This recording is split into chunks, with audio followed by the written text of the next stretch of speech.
Everyone, this is Shikha Srivastava from Mathematics Farm. आज हम लोग क्या पढ़ेंगे? आज हम लोग class 7 chapter 3 that is data handling में एक्सरसाइज 3.1 सॉल्व करेंगे। अभी मैंने पहला क्वेश्चन लिखा है। क्या है पहला question? Find the range of Heights of any 10 students of your class. आपको अपने क्लास के किसी 10 स्टूडेंट के हाइट का रेंज फाइंड आउट करना है।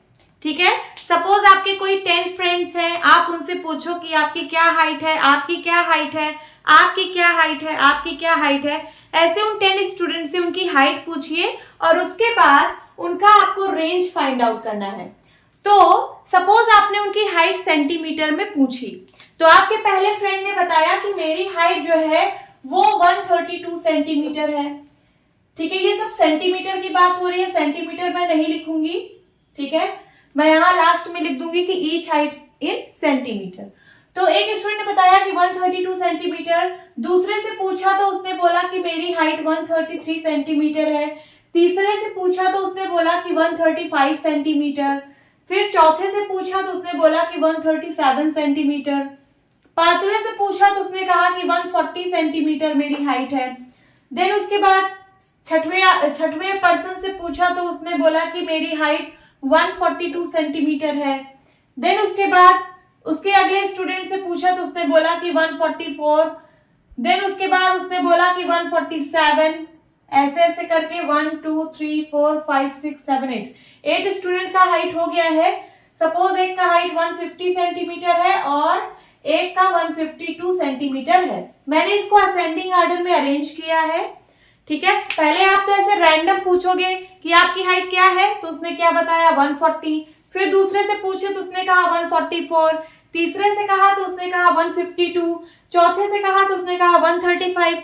पहले तो आपको एक डिसऑर्डर में आपको सारी चीजें पता थी, बट फिर आपने उसको जो है एक असेंडिंग ऑर्डर में अरेंज कर लिया।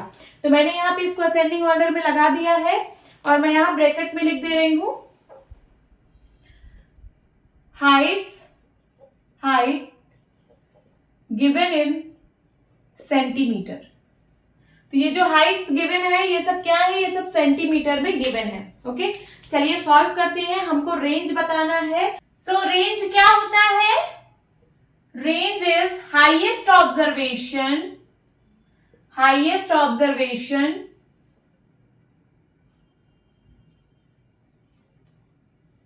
माइनस लोएस्ट ऑब्जर्वेशन, यही होता है रेंज। तो यहां देखिए हाईएस्ट ऑब्जर्वेशन क्या है। जैसा कि मैंने इसको असेंडिंग ऑर्डर में अरेंज किया है, तो इसका मतलब ये वाली सबसे बड़ी वैल्यू है, हमें बीच में ढूंढने की जरूरत नहीं है। ये सबसे बड़ी वैल्यू है 152 माइनस लोवेस्ट ऑब्जर्वेशन कौन सा है? ये वाला होगा, क्योंकि असेंडिंग ऑर्डर का मतलब होता है छोटे से बड़ा, और मैंने इसको छोटे से बड़ा ही अरेंज किया है। तो इसका मतलब ये सबसे छोटी वैल्यू है और ये सबसे बड़ी वैल्यू है। तो यहाँ पे क्या है? 132। क्या आंसर आएगा? 2 में से 2 गया 0, 5 में से 3 गया 2 एंड बस 1 में से 1 गया 0। तो इसका रेंज क्या आ गया? 20। यही आपका आंसर है। और 20 का इसकी यूनिट क्या होगी? सेंटीमीटर, क्योंकि हमने सारी चीजें सेंटीमीटर में अज्यूम की है। ये सारी जो हाइट्स है वो सेंटीमीटर में है, तो ये रेंज आएगा, ये 20 सेंटीमीटर आएगा। यही आपका आंसर है। होप स्टूडेंट्स आपकी क्लास अच्छी लगी होगी। मिलती हूँ अपनी नेक्स्ट वीडियो में, तब तक के लिए bye bye and take care.